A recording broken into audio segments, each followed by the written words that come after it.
And one of the stars of that promo is joining us right now. He is the manager to the Stars. In my opinion, he is one of the most fascinating, interesting, fun, different characters in the sport of boxing. Reminds me a bit of like an old school WWE manager, if you will. A bit Paul Heyman, if you get what I'm saying. You probably don't, Ade, but I know he does. I do know who Paul Heyman is. What are you talking about? I know who Paul Heyman is. The man, Sam Jones, manager to the Stars, manager to one Jack Catterall, kind enough to join us. Hello, Sam. How are you? I love the comparison to Paul Heyman. I'm really happy with this. Okay, so that's a compliment to you. You get it, right? Absolutely, absolutely. We love Paul Heyman. Is that a conscious thing on your part? Because I notice, at least in the sport of boxing, a lot of the managers like to stay behind the scenes. They let the promoter do the thing. You know, they let the trainers do the thing. But I noticed with you, I mean, the lead up to that Catterall-Taylor fight, you were phenomenal. You're always bigging up your guys. You don't mind the spotlight. You don't mind the interviews. Is this a conscious thing on your part? Listen, it's about, if I can contribute even a little bit to putting an extra backside in a seat or helping my fighter earn more money, if it means I have to kind of take a bit of stick or give out stick, like what Regis Prograis did to me in the last press conference, it is what it is. I mean, I would like to think that I'm very good at my job. Well, I know I'm very good at my job, but the added thing is I think I'm a good promoter as well. So I think it's all a bit of I'm a decent package. Well, I'm so happy that you brought up the Regis Prograis scene prior to Jack's last fight. For those that may not know what you are referring to, and you also refer to it in that promo as well, let us just refresh everyone's memory. Wait. I got something else to say, right? I'm gonna slash everything right now. A long time ago, Sam Jones, his manager, where you at, Sam? Sam actually said, I will beat Jack's ass. A long time ago, right? And I got proof right now. If y'all want to hear it, I got proof. He said flatten him. Right hand to God, never said that. Listen, you've been hitting the head too much by Devin Haney, my friend. Watch this. Listen, everybody, be quiet. I like Jack, by the way. I know him very well, but I do think you flatten him. You understand what I mean? Because you're a different guy to Josh Taylor.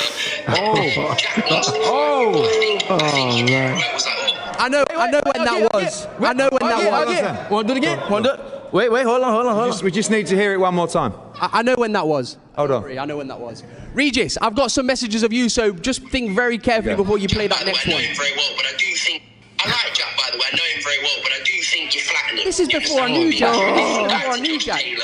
I'd never met Jack before. Wants to fight you, but I think... You never met Jack? I'd never met Jack. Tell us, I mean, what this was a hard watch, Sam, and I felt for you, my guy. I really did. Why are you playing it again then, Ariel? Well, because he brought it up. He brought it up. You know what it was, Ariel?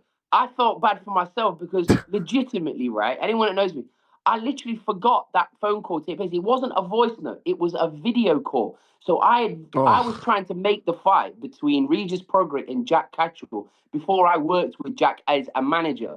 So what I said was, and I was trying to make people understand this, how am I going to convince who was the WBC champion of the world at the time, Regis Prograis, when he had just freshly beat Zepeda? How am I going to convince him to fight Jack Catterall by saying, oh, you know what? You're going to get your head punched off by Jack and soundly outpointed it over 12 rounds. Please give him a voluntary defense. It's never going to happen. So, yeah, he caught me out. He sent me to hell there, Regis, and fair play. It got loads of clicks and I got loads of abuse, but it won't be the first time I get abuse and it won't be the last time. So it is what it is. But you see what it is? Regis, I love Regis. He's still my guy. I still like him. And I just had to accept my very rare L at a press conference there. He did 10-7 me in that press conference. Yeah. Honestly, it was a 10-7. It was a retirement. I will say this, though, Sam. Ariel was giving you a lot of plaudits at the top of the show. One thing he didn't say, and I think this is true, I think you're the best manager in the game.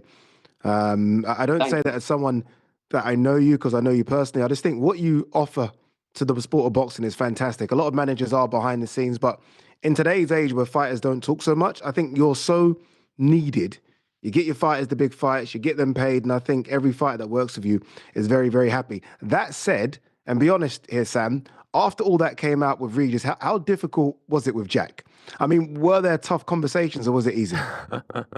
I genuinely ask him. He didn't give, can I swear? Sorry. Yeah, I think so. Yeah, do what you want.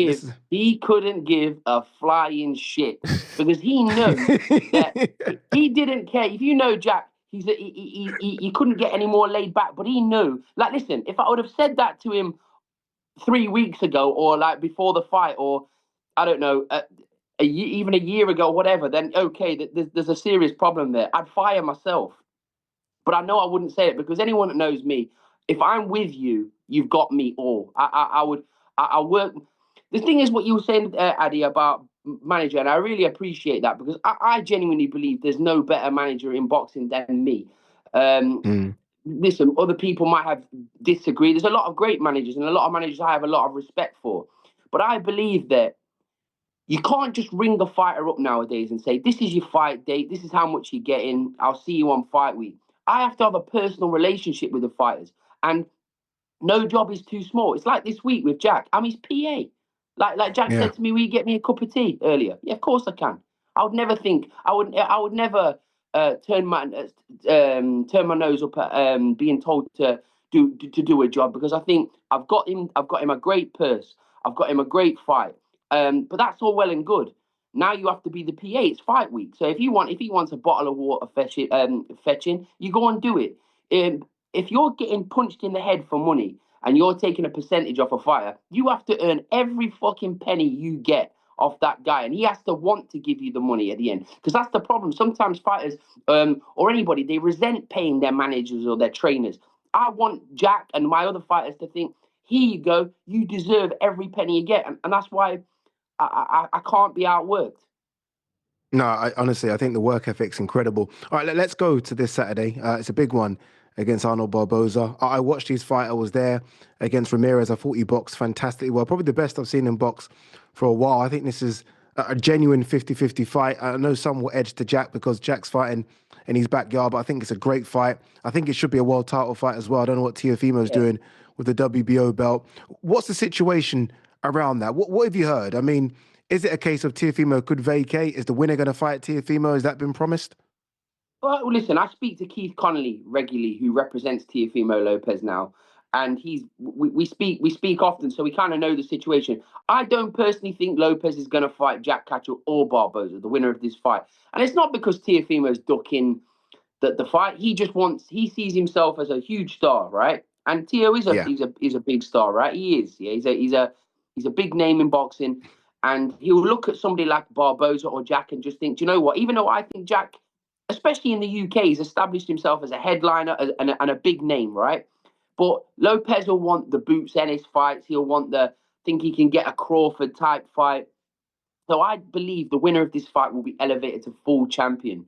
And rightfully so. I think Barboza, I know he had a questionable performance against Sean McComb, but ultimately he's 31 fights undefeated and he commands respect. He boxed very well against Ramirez, even though I do think Ramirez has seen, in the greatest of respect to Jose Ramirez, I believe he'd seen better days, but you have to beat what's put in front of you. Jack beat a 38-year-old Linares, past his best, but that was what was put in front of him.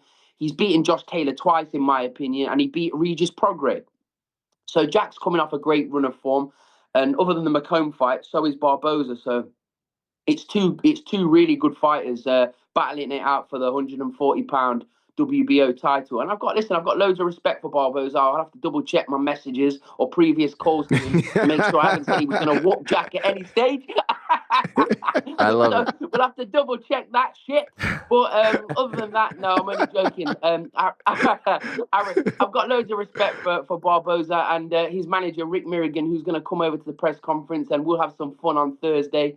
It's a great fight, and I hope everyone tunes in. I hope everyone in the States watches the fight and sees how good of a fighter Jack Catterall is, because it's two brilliant fighters coming together. I just think Jack Catterall's gonna beat him in every department. By the way, Sam, just curious, I've thought of this in the past. Your relationship with the promoters, with the likes of Eddie Hearn, who obviously loves to promote and get his name and face and voice out there as well. Like, I feel like you could be a tremendous promoter. Do you ever butt heads with these guys because you're so outspoken? They may want you to be off into the shadows. They don't want you to talk at the press conferences. How does that dynamic work? No, because I'm doing it for free, really. The promoters aren't paying me free, so fuck me, I'm the cheapest guy going. Yeah. So why don't you promote? Would you want to promote? Free. I'm still waiting for Eddie to send me a check for the Josh Taylor promotional video, but I'm not going to get that. But no, listen, I'd never say never in boxing. I love managing boxers. I'm so blessed to be involved in this sport.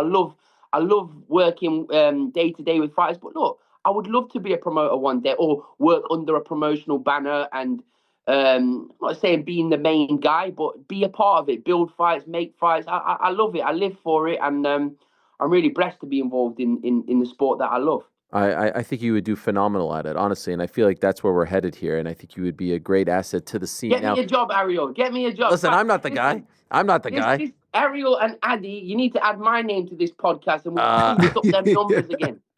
By the way, you've got a great stable, and one guy that I'm very high on, Ade not so much, but I told him when the deal was done, I said Pat Brown is going to be a superstar. Don't sleep on this guy. Don't sleep on Pat Brown. March 28th, 2,000 tickets already, and some might say he's the greatest ticket seller in all of the UK. You actually said this with a straight face in an interview when you got the likes of Tyson Fury and AJ still out there. But I respect the hustle. I respect the game. Why is Pat Brown that guy? Why is he the next face of UK boxing?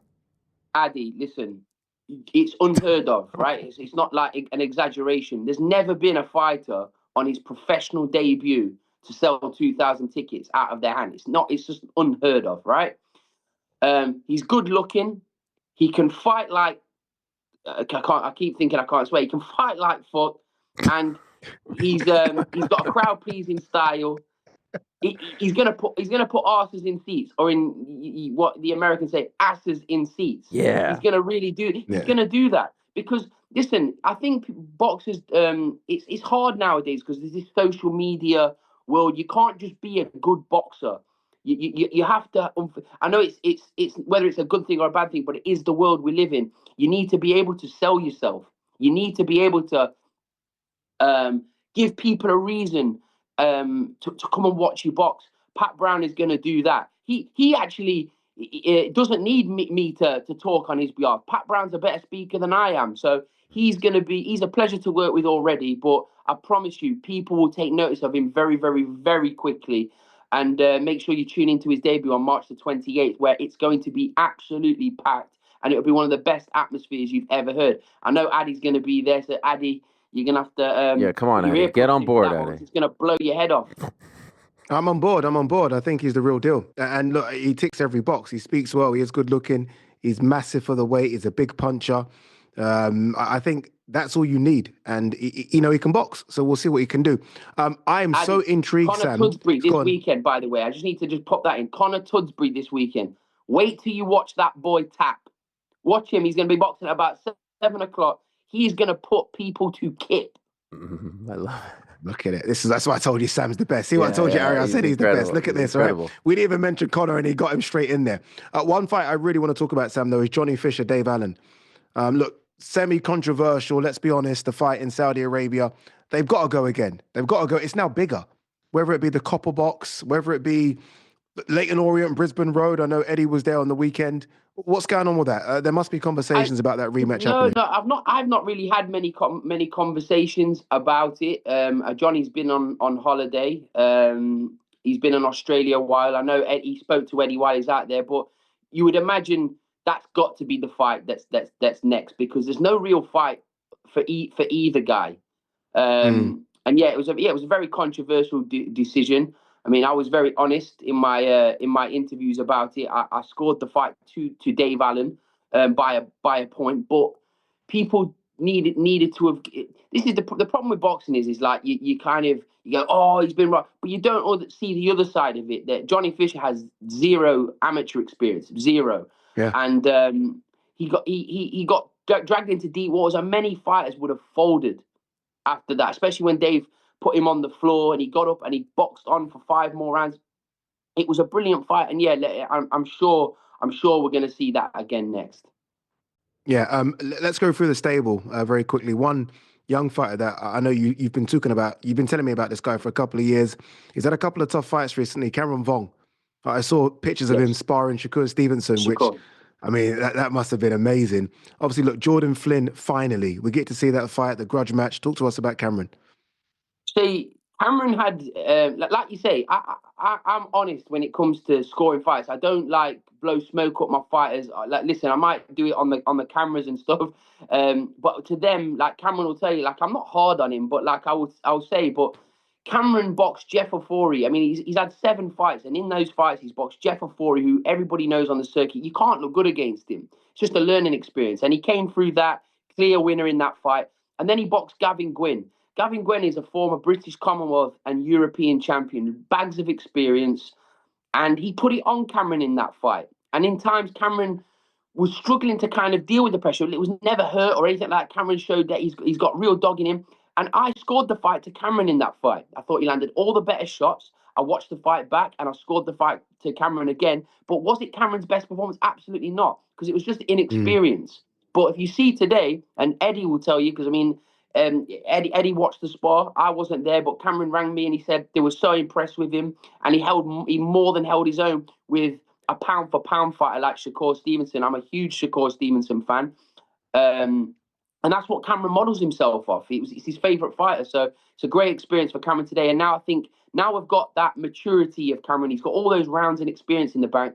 I honestly believe Cameron Vaughn will be a world champion. I really do. It was all down to experience, and I like Jordan Flynn, by the way. I get on really well with Jordan, but I think Cameron's going to be a completely different level to him, and I think he'll smash him to pieces on the 28th of March in Altrincham. It's going to be a great card. It's a really great card. Yeah, Sam, it's a great card. You're a legend. You're an absolute legend. Thank you so much for coming on. Keep up the great work. Does this mean I've made it now? Now I'm on your show, Ariel. I mean, Kind you of. said It does. You said it. No, Ariel. Ade. You're on Ade show. You're on our show. Ade, yeah, but Ade, me and you, we kind of know each other before, so like I need to be in your green chair. But now I'm on this show. That means I've and by the way, I hope they told you behind the scenes, Fred and the crew. Who said let's get Sam on the show? It wasn't your main guy. Ariel did. Ariel did. Before you pull my plug, right? Because I'm talking so much.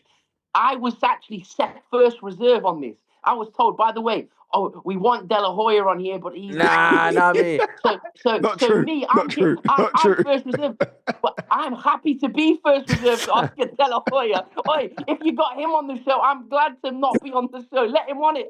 Nah, you're the man. You're the man, Sam. Thank you so much. Appreciate it. The first of many appearances.